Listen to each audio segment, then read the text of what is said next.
Bonjour, heureux de vous retrouver. On va parler aujourd'hui de projet. On va reprendre, vous avez vu, je suis toujours fidèle à moi-même. On revient sur des trucs essentiels et l'une des choses essentielles de la vie, c'est de sortir de nous ce que Dieu a mis en nous. Les amis, je suis toujours sidéré de voir des personnes qui disent qu'ils sont en échec. On peut pas être en échec. On peut pas être en échec dans la mesure où l'échec n'est qu'une opportunité. Je vous ai déjà revoyé mes vidéos. L'échec, c'est une possibilité de redresser la situation. C'est une possibilité de se remettre dans le droit chemin. Je parle non seulement aux personnes de ma génération, mais je parle aussi aux personnes qui me précèdent. C'est-à-dire ceux qui ont déjà 70 ans, ceux qui ne baissez jamais les bras. Vous pouvez vivre de manière formidable envers et contre les circonstances qui sont autour de nous. Vous entendez plein de choses autour de vous, aux informations. Les gens qui aiment les informations, vous avez vu comment les informations vous enlèvent des possibilités, comment les informations vous mettent dans un état qui ne vous permet pas de vous émanciper, comment les informations vous font peur. Les amis, les gens, ils prennent les bruits qui sont autour d'eux et ils surévaluent ces bruits. Ils les surévaluent. Et c'est la raison pour laquelle je reviens à l'essentiel. Il y a des principes dans la création. Dieu lui-même est un principe de vie, source de vie. Et moi, quand j'entends les personnes parler, cette semaine, j'ai encore eu l'occasion, comme toutes les semaines, de voir des personnes qui sont le nez dans le guidon parce que simplement, ils ont tellement entendu des choses négatives que ces personnes sont devenues négatives. Elles sont devenues négatives. Même quand elles avaient du positif en elles, qu'est-ce qui s'est passé? Elles ont écouté des gens qui avaient des propos tellement négatifs, des gens qui vous disent du style, regardez les événements, Jésus va revenir, vous voyez la guerre en Israël, la guerre au Tchétchénie, la guerre, mais il y a toujours eu des guerres, il y aura toujours des guerres. Dieu nous a simplement dit que votre cœur ne se trouble point. En fin de compte, Dieu nous dit, quand vous voyez toutes ces choses arriver, c'est une marque que moi je conduis cette histoire. Quand vous voyez toutes ces choses arriver, c'est un signe comme quoi moi je suis aux commandes. Puisque je vous l'ai annoncé d'avance pour que vous puissiez pas avoir le cœur troublé. Alors, au lieu de mettre votre esprit sur tous ces genres de prédications bizarres, prophéties, pas prophéties, moi j'en ai assez d'entendre ça. Et de toute manière, je l'écoute plus. Je l'écoute plus parce que ce sont des gens qui utilisent des événements négatifs pour pouvoir vous ficher la trouille. Parce que quand ils vous ont fichu la trouille, vous êtes leurs adeptes. Écoutez, prenez l'habitude de rire, prenez l'habitude de sourire. Que vous souriez ou que vous souriez pas, les événements se passeront. Que vous souriez pas, vous allez avoir des difficultés comme tout le monde. Mais c'est pas parce que vous êtes plus croyant que les autres que vous aurez moins de difficultés ou plus de difficultés. C'est pas vrai. Vous avez ce que les êtres humains ont. Et c'est la raison pour laquelle je vous dis et je vous répète, faites en sorte que vos enfants regardent ces vidéos, qu'ils puissent focaliser leurs pensées sur de bonnes choses, des choses positives, des choses qui construisent la vie. Ils peuvent construire alors que le monde s'ébranle. Vous avez bien entendu? Pendant que le monde est en train de s'ébranler, ils doivent avoir confiance que Dieu mène le combat et qu'ils peuvent encore construire. Dieu les a envoyés là pour quelque chose. Ils peuvent encore construire. Alors, on y va. Voilà mon préambule. Il y a deux principes dans la création. Deux principes dans la création. Essayez de retenir ça. Essayez de faire du par cœur. Il y a deux principes dans la création. Premier principe. En créant, Dieu parle à l'élément qui doit produire ce qu'il dit. Quand Dieu dit de produire des arbres, il parle à la terre. Que la terre produise des arbres. Dieu, il parle à l'élément. Quand il parle de poissons, que la mer produise des poissons. Les amis, c'est comme ça que Dieu parle. Dieu parle à l'élément qui va non seulement sortir ou amener à l'existence ce que Dieu dit, mais cet élément à qui il parle, quand il dit la terre, tu produis des arbres, eh bien cet élément à qui il parle va non seulement produire l'arbre, mais il va le substanter. L'arbre est planté où? Dans la terre à qui Dieu s'est exprimé. Les amis, donc Dieu parle à l'élément qui doit produire et c'est génial, l'élément produit. Job 33, 9, il dit et la chose arrive. L'élément ne peut pas se retenir de faire ce que Dieu dit parce qu'il y a une puissance dans ce que Dieu dit. Regardez là le texte. Que la terre produise de la verdure, de l'herbe portant de la semence, des arbres fruitiers donnant du fruit selon leur espèce et ayant en eux leur semence sur la terre. Dieu, il parle à la terre et il dit produit. Les amis, regardez plus loin. Genèse 1, verset 14. Et Dieu dit qu'il y ait des luminaires dans l'étendue du ciel. Il dit, cieux, regardez-moi bien. Il faut qu'il y ait des luminaires là. Je veux des luminaires là. Et les luminaires paraissent. Et les luminaires sont toujours là-haut. Le jour où les luminaires se déplacent de là-haut, nous avons une catastrophe. D'accord? C'est comme ça que ça fonctionne. Ce qui est dans les cieux doit rester dans les cieux. Parce que Dieu a parlé aux cieux, il a dit, écoutez, que les étoiles se placent, il faut qu'ils président au jour et à la nuit, que la lune se place, que tout ça se passe pour pouvoir faire en sorte que nous ayons des époques, des saisons. Parce qu'il a prévu ces époques et ces saisons pour une raison, nous le verrons tout à l'heure. Et Dieu dit que les eaux, tiens, il parle aux eaux, il parle à cet élément, la mer, l'eau. Il dit que les eaux produisent des animaux vivants en abondance. Et que les oiseaux volent sur la terre. Vous avez vu les oiseaux? Il n'a pas dit que les oiseaux voleront dans les étoiles. Il a dit que les oiseaux volent sur la terre. Les oiseaux aussi doivent retourner vers la terre pour se substanter. Les amis, c'est comme ça que ça fonctionne. Alors ça, c'est le premier grand principe. D'accord? Donc, à la mort de ce que l'élément a produit, cette chose qui a été produite, ou cet animal, ou cette plante, cet élément qui a été produit, retournera à l'élément dont elle a été tirée. Les poissons morts restent dans la mer. La mer s'en occupe. Eh bien, c'est pareil. Les plantes mortes restent sur la terre. La terre, ils vont pourrir, ils vont recréer des plantes. La terre est là pour les recycler. Et il en est pareil pour nous. Quand Dieu dit, faisons l'homme, eh bien, il a d'abord fabriqué avec de la glaise. Nous aussi, on vient de la terre. Et la Bible nous dit, vous retournerez à la terre. Nous venons, Adam vient premièrement de Adam. La structure que nous avons, la structure physique que nous avons, vient de Adam à la terre. Donc, nous retournerons à la poussière, nous retournerons à la terre. D'accord? Donc, vous avez bien compris ce principe. Maintenant, voilà. Deuxième principe. Toute production venant d'un élément doit s'attacher et se nourrir de cet élément pour vivre. Alors, premier principe, Dieu dit, je te tire de cet élément. Tu vas dépendre de cet élément dont je t'ai tiré. Et voilà ce qu'il dit, parce que cette production que tu es, venant de l'élément, va s'attacher et se nourrir de cet élément. Les amis, Dieu ne nous a pas appelés pour aller nous promener dans l'espace. Regardez, quand nous sommes en avion et qu'il y a des turbulences, nous sentons bien que ce n'est pas notre place. D'accord? Donc, on sent bien qu'on n'est pas fait pour là-haut. Mais quand on remet les pieds sur terre, on est rassuré. On est fait pour être sur terre.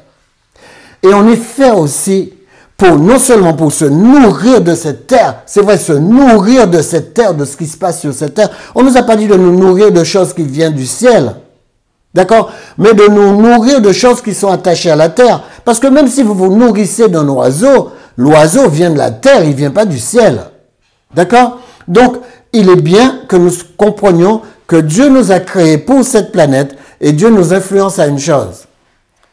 Manage ma planète, gère ma planète comme il faut. Parce que si tu gères mal cette planète va te vomir. Donc c'est la raison pour laquelle nous pouvons comprendre. Et troisième élément vers lequel je vais, c'est que Dieu lui-même, qui nous a fabriqués avec de la terre, il est esprit. Vous avez remarqué que Dieu s'est mis hors de sa création? Dieu crée, mais il est hors de sa création. Il est même hors du temps de sa création. Le temps n'a pas d'impact sur Dieu. Mais par contre, nous, on est dans cette création, on est attaché à la terre et le temps a un impact sur nous.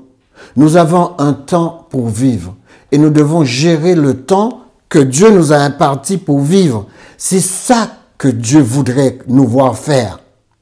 Pas être là en train de perdre notre temps dans des discussions. Même certaines discussions autour de la Bible ne valent pas le coup. Il y a des gens qui inventent des discussions tellement pénibles. Il y a des gens, pendant 20 ans, ils vont répéter les mêmes choses. Ils n'avancent pas dans leur vie, mais ils vont répéter les mêmes choses comme des choses fondamentales. Mais étudiez la Bible et tirez de la Bible ce qu'il vous faut pour représenter Dieu. Les amis, Dieu est esprit. Regardez le texte. Il faut que ceux qui l'adorent, l'adorent en esprit et en vérité. Donc, Dieu est en train de nous dire autre chose. Je t'ai fabriqué avec de la terre, mais j'ai soufflé mon esprit en toi. J'ai soufflé, puisque je suis esprit, j'ai soufflé une part de moi en toi. C'est pas fort, ça? Les amis, il est temps pour nous de développer ça. Dieu a soufflé une part de lui en nous. Dieu a soufflé sa vie en nous. Quand je dis sa vie, je veux dire une portion de ce qu'il est réellement, il l'a soufflé en nous. Parce que regardez, il souffle la vie en nous et la vie nous maintient en vie. Dieu souffle son esprit. Le voilà. Et il souffle son esprit dans l'homme, il est donc esprit. Donc le Neshama, il le souffle en nous et nous sommes devenus esprit. Les amis, une raison pour laquelle je souligne ça, c'est parce que je voudrais faire la différence. Nous ne sommes pas seulement animal, nous ne sommes pas oiseaux, nous ne sommes pas seulement animal, même si nous avons cette structure respiratoire, etc., etc. Mais il dit, nous sommes différents. Parce que quand Dieu souffle son esprit, nous sommes fabriqués avec un corps de glaise qui est mâle ou femelle, et dans cela, Dieu a soufflé un esprit qui est sans sexe. Regardez, l'esprit n'est pas sexué, Jésus le dit lui-même. L'esprit n'est pas homme et femme, mais quand Dieu nous a fabriqué de la glaise, il nous a fabriqué mâle et femelle. Mais l'esprit qu'il a soufflé en nous est le même esprit. Vous vous rappelez, Jésus le souligne. Jésus dit au ciel, il n'y a ni mâle ni femelle. On est tous esprits. Mais nous, on a un corps, et le corps, il est mâle ou femelle. Mais Dieu a mis son esprit en nous. Son esprit, c'est le même esprit que Dieu a mis en nous. Et cet esprit n'est pas sexué. D'accord? Alors dites-vous, Dieu nous a fait des corps distincts. Et quels que soient les bruits que vous entendez autour de vous, nous sommes des corps distincts, mâles et femelles. Même si nous avons le même esprit. Et Dieu dit donc, faisons l'homme à notre image. Le mot homme là, c'est pas un homme, c'est un être humain. C'est pas un homme mâle, c'est un être humain. Faisons l'être humain à notre image. Et si vous suivez la suite du verset 26, il dit, Dieu les fit mâle et femelle. Donc ça se voit bien qu'il parlait à l'être humain et pas à un homme mâle. D'accord. Alors, à quelle entité parle-t-on pour créer l'homme? Regardez bien la phrase. Dieu dit, faisons l'homme. À qui Dieu parle? Est-ce que Dieu parle à la terre? Est-ce que Dieu parle à qui Dieu parle? Eh bien, les amis, Dieu parle à lui-même. Il parle à lui-même. Il parle à lui-même, et quand il dit faisons, il parle à lui, il parle au Saint-Esprit, il parle à Jésus. Et il parle à ces trois personnes qui forment un. Donc Dieu parle à lui-même. Parce que le Saint-Esprit, c'est lui-même. Parce que le Christ, c'est lui-même. Dieu parle à lui-même. Et vous savez, Dieu parle à lui-même en faisant l'homme. Vous vous rappelez ce que j'ai dit tout à l'heure comme principe? Dieu parle à l'élément d'où la production va être tirée. Quand Dieu nous a produits, il a parlé à lui-même. Il a d'abord structuré le corps pour nous montrer que nous appartenons à la terre, et ensuite il a parlé à lui-même. Faisons l'homme à notre image. Et Dieu a soufflé maintenant son caractère spirituel en nous. C'est extraordinaire. D'accord, vous venez de la terre, parce que quand vous êtes mort, vous repartez à la terre. Mais vous savez ce que David dit? L'esprit qui est en vous ne retourne pas à la terre. L'esprit ne meurt jamais. L'esprit nous quitte, l'esprit retourne à Dieu. C'est ce que la Bible dit. Le souffle retourne à Dieu. Il retourne à Dieu qui l'a donné. Parce que le souffle ne périme pas. Le souffle, c'est la partie éternelle de Dieu que Dieu a insufflé en nous. Et quand nous perdons, quand notre corps se délabre et qu'il ne maintient plus cette partie, eh bien cette partie s'en va et le délabrement part sous terre. Donc, qu'est-ce que l'homme dit, Job, pour que tu en fasses tant de cas, pour que tu daignes prendre garde à lui? Parce que Dieu est esprit. Dit, quand je contemple les cieux, dit David, ouvrage de tes mains, la lune et les étoiles que tu as créées, mais qu'est-ce que l'homme pour que tu te souviennes de lui et le fils de l'homme pour que tu prennes garde à lui? Il dit, Dieu a fait l'être humain que nous sommes de peu inférieur à lui-même. Et il nous a couronnés de gloire et de magnificence.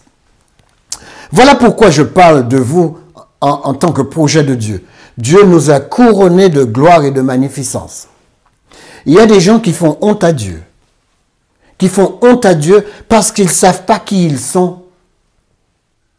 Ils font honte à Dieu parce que cette gloire, cette magnificence, ils la traînent dans la boue. C'est la raison pour laquelle j'ai fait une vidéo qui s'appelle « Quelle est la valeur de ton âme ?» On ne peut pas se traîner dans la boue. On a une valeur intrinsèque. On est né avec, c'est inné. Et c'est nous qui détruisons cette valeur par les choix que nous faisons. Si vous avez oublié tout ce que j'ai dit dans la vidéo, n'oubliez pas ça. C'est nous-mêmes qui détruisons notre valeur. Notre plus grand ennemi, c'est nous-mêmes. Quand je suis assis devant une télé en train de prendre tous les infos qui passent toutes stupides dans ma tête, au point que j'arrive pas à le gérer et qu'il détruit ma vie, me rend négatif et que je m'enferme dans une maison. Les amis, quand je fais quelque chose de ça, qu'est-ce que je fais de la gloire et de la magnificence dont Dieu m'a couronné? Posez-vous la question. Je parle de ça concrètement. Et vous les jeunes qui m'écoutez, écoutez, même si c'est la dernière vidéo que je faisais, je resterai, je m'appuierai dessous. Écoutez, Dieu nous a couronnés de gloire et de magnificence. Qu'est-ce que je fais de cette gloire et de cette magnificence? Pourquoi est-ce que je le fais pas scintiller? L'apôtre Paul dit, faites briller cette lumière que Dieu a mis en vous. Pourquoi est-ce que certaines personnes, tellement jaloux des autres, essaient de les écraser et d'éteindre leur lumière? Et pourquoi l'autre personne qui est en face laisse les autres éteindre sa lumière? Les amis, j'ai vu tellement de personnes être détruites par manque de connaissances. J'ai vu tellement de personnes être détruites en faisant de mauvais choix. Le choix de s'asseoir et de regarder des soaps, des feuilletons. Ça, c'est un mauvais choix. Les amis, si vous essayez de comptabiliser les heures que cela vous prend. Et posez-vous la question, que vaut mon heure? Même si votre heure coûtait 20 euros, c'est le minimum, mais même si votre heure coûtait 20 euros, faites la démultiplication de toutes les heures que vous avez perdues. Les amis, j'ai regardé une vidéo et en regardant cette vidéo, c'était juste une information qui passait sur mon téléphone et cette vidéo parlait d'une personne, je ne dirai pas son nom, qui gagne 1 million par heure. 1 million par heure. Vous voyez la valeur de cette personne? Alors, combien valez-vous? Quel que soit le chiffre que vous mettez, faites la démultiplication. Combien d'heures avez-vous perdu? Les amis, quand vous perdez du temps, vous perdez votre gloire. Vous perdez votre magnificence parce que c'est le temps qui vous aidera à mettre en place la concrétisation de votre gloire et de votre magnificence. Je vous assure que c'est vrai. C'est vous, c'est personne d'autre. Personne d'autre. Si une personne vous apporte la gloire, la personne a le pouvoir dessus et il peut l'éteindre quand il veut. Mais c'est vous qui devriez démultiplier ce que Dieu a mis en vous.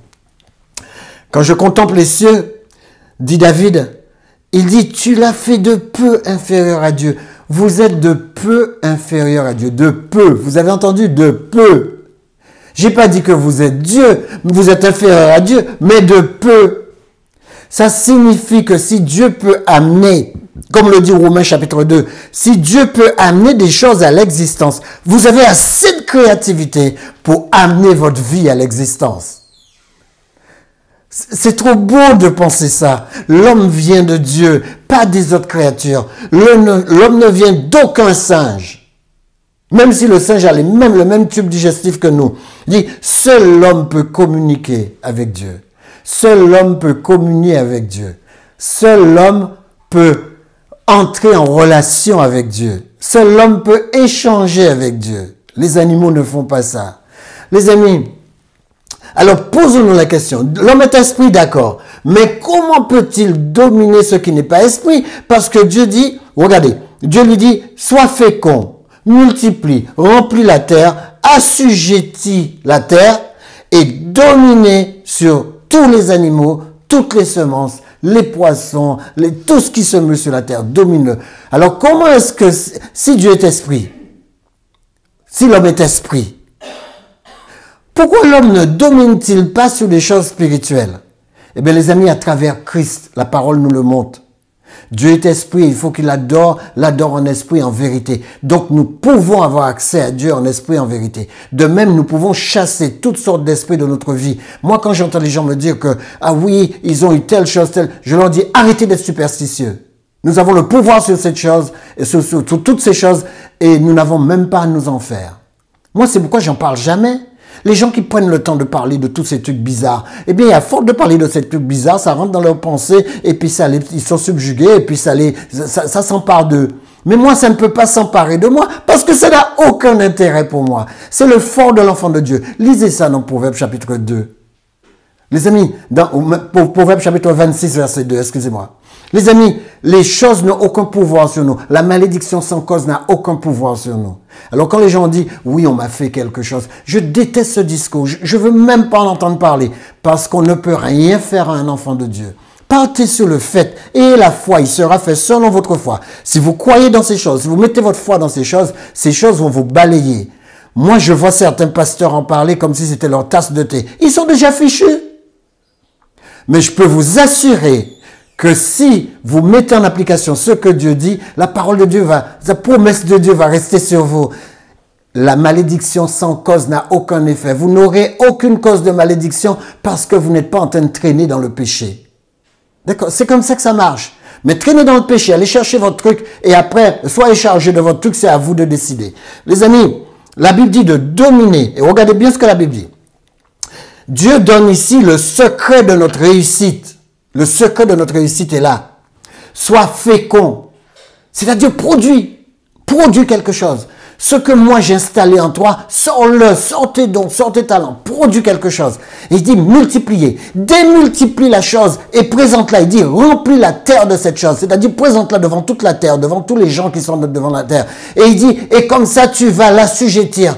Quand toi, tu vas développer, tu vas sortir de toi le produit que Dieu a mis et que tu vas le développer. Je ne sais pas quel est ton produit. Si tu vas exceller en chirurgie, je ne sais pas si tu vas inventer un produit après lequel tout le monde va courir. Je ne sais pas si tu vas inventer une productivité, une production, un lien marketing. Je ne sais pas ce que tu es capable de produire. Mais Dieu te dit, écoute, j'ai installé ça en toi. Seul toi le connais, c'est un secret entre toi et moi. Alors produis-le. Et une fois que tu l'auras produit, il dit, multiplie-le, remplis la terre, c'est-à-dire pose-le devant des êtres humains. Et toi, tu vas assujettir le coin, c'est-à-dire tu vas faire en sorte que les gens soient tes sujets par rapport au produit que tu as fait. C'est eux, ils vont devenir les sujets de ton objet. Eh bien, il dit, et tu vas pouvoir dominer sur tout. C'est-à-dire, tu ne manqueras de rien. Tu vas dominer tout ce qu'il y a autour de toi.